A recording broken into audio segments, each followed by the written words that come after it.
घेवर एक ऐसी पारंपरिक मिठाई है जो साल में कुछ ही महीनों के लिए दिखाई देता है, लेकिन जब आता है तो सबको दीवाना बना देता है। उसी दीवानगी ने हमें भी मजबूर कर दिया घेवर बनाने के लिए। तो यहाँ पर हमने लिया है 3 चम्मच मेल्टेड देसी घी, जिसको हमने एक बड़ी परात में डाल लिया। ये मैंने एक छोटी सी ग्लासी में बर्फ़ को जमा लिया था, जिससे हमें घी को बर्फ़ से अच्छे से मसलना है।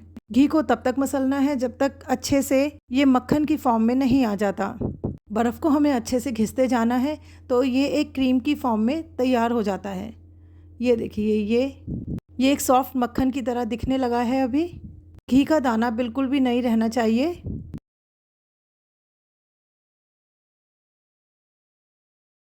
अगर बर्फ़ का पानी ज़्यादा है तो उसको निकाल देंगे। एक ही डायरेक्शन में इसको फेंटना है। अच्छे से फेंटेंगे तो इसका रिज़ल्ट बहुत अच्छा आएगा। और इसको इतना फेंटना है कि ये क्रीम जैसा हो जाए टेक्सचर। अगर हम फेंटने में अच्छे से टाइम लगाएंगे तो घेवर बिल्कुल भी ख़राब नहीं होगा। ये प्रोसेस बहुत ज़रूरी है। हाथ से एक ही डायरेक्शन में फेंटना है हमें। फेंटते फेंटते इसका कलर बिल्कुल चेंज हो जाएगा, तब समझे कि ये बिल्कुल रेडी है। अब इसमें हम थोड़ा थोड़ा करके मैदा डालेंगे। यहाँ पर हमने लिए है 1 कप मैदा और 1.5 टेबल स्पून बेसन। अब इसको मैदा को और बेसन को हम थोड़ा थोड़ा करके इसमें डालेंगे। 2 से 3 बार में डालना है और हल्के हाथ से मिक्स करना है। बस एक यही प्रोसेस आपसे थोड़ा सा मेहनत कराएगा, उसके बाद तो घेवर बनाना बहुत ही आसान है।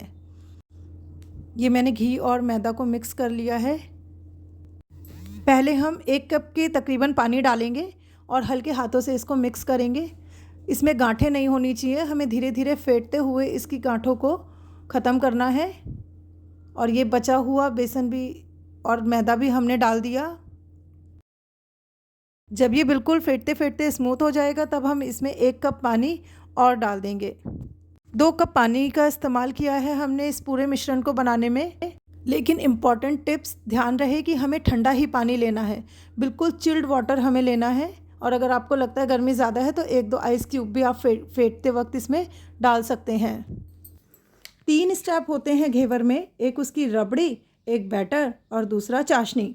अगर हम चाशनी और उसकी रबड़ी पहले से बना के रख लेंगे तो घेवर बनाना कभी भी मुश्किल नहीं लगेगा।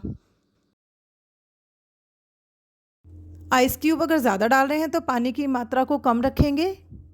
और जब आपको लगे ये अच्छे से फेंट लिया गया है तब हम इसको एक छन्नी से छान लेंगे।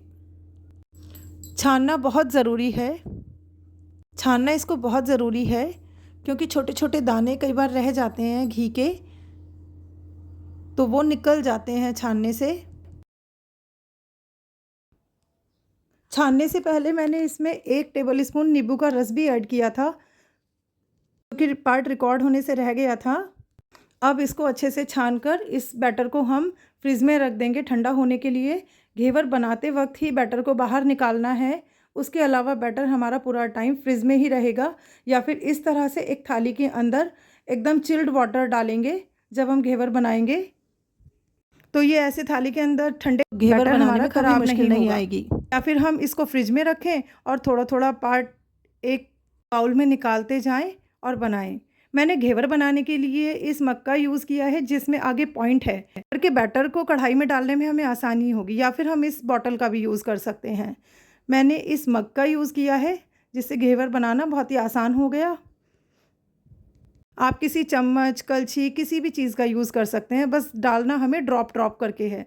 बहुत ज़्यादा क्वांटिटी इसमें हमें नहीं डालनी है। तेज़ गरम ऑयल में ही डालना है। ये दूसरा टिप है। ऑयल का टेम्परेचर हाई होना चाहिए, लो फ्लेम पे ये नहीं बनाए जाते। जब आपको बीच बीच में लगे कि गैस का फ्लेम ज़्यादा हाई है तो बीच में स्लो कर दें, लेकिन तेल का टेम्परेचर शुरू में तेज़ गरम होना चाहिए, तो घेवर में जाली नहीं आएगी। बीच में इसी तरह से होल करते जाना है किसी भी चम्मच की मदद से। मैंने इसको बनाने के लिए एक फ्राई पैन का यूज़ किया है। आप चाहें तो कढ़ाई में एक रिंग रखकर भी बना सकते हैं। जब ये नीचे से सिक जाए तब इसको थोड़ा थोड़ा प्रेस करेंगे और नीचे की तरफ से सिकने के बाद ऊपर की तरफ से भी सेक लेंगे।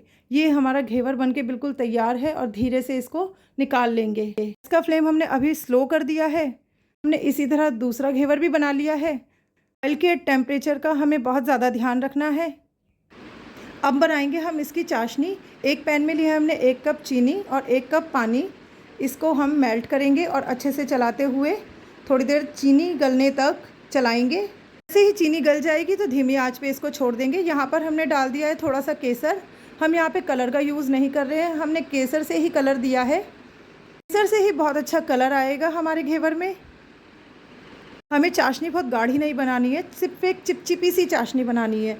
यहाँ पर लिया है हमने आधा लीटर मिल्क, इसे फुल क्रीम मिल्क लिया है हमने, और एक पैन में डालकर इसको उबाल लेंगे और इसकी बना रहे हैं हम रबड़ी। इसमें डाली है हमने 4 टेबल स्पून शुगर। इस हिसाब से आप एडजस्ट कर सकते हैं। यहाँ पे हमारी चाशनी भी रेडी है और रबड़ी भी रेडी है। अब हम घेवर को डेकोरेट करेंगे। यहाँ घेवर के ऊपर हम चाशनी डालेंगे। चाशनी आप अपने टेस्ट के अकॉर्डिंग कम ज़्यादा कर सकते हैं। ज़्यादा मीठा पसंद है तो ज़्यादा, तो मैं कम ही डाल सकते हैं। लेकिन चाशनी को चारों तरफ अच्छे से फैलाकर डालना है, कहीं से भी घेवर सूखा नहीं रहना चाहिए। अब हम इसके ऊपर रबड़ी फैला देंगे। रबड़ी को भी हम अच्छे से पूरे में फैलाएंगे ताकि घेवर हमारा सुंदर भी दिखे। और इसको आप अपनी पसंद की चीज़ों से डेकोरेट कर सकते हैं। मैंने इसको बादाम और गुलाब की पंखुड़ियों से सजाया है। इसको पिस्ता से, चांदी के वर्क, आप किसी भी चीज़ से सजा सकते हैं। मैंने दूसरे वाले घेवर को केसर और बादाम और गुलाब की पंखुड़ियों से सजाया था। दिखने में बहुत ही सुंदर और बहुत ही स्वादिष्ट बने हैं हमारे घेवर। एक पीस मैं यहाँ काट के दिखा रही हूँ। घेवर बहुत ही अच्छे बने हैं। एक ही बारी में घेवर बहुत टेस्टी और बहुत सुंदर और बहुत अच्छे बनकर आए हैं। ये हमारे घेवर खाने के लिए बिल्कुल तैयार हैं।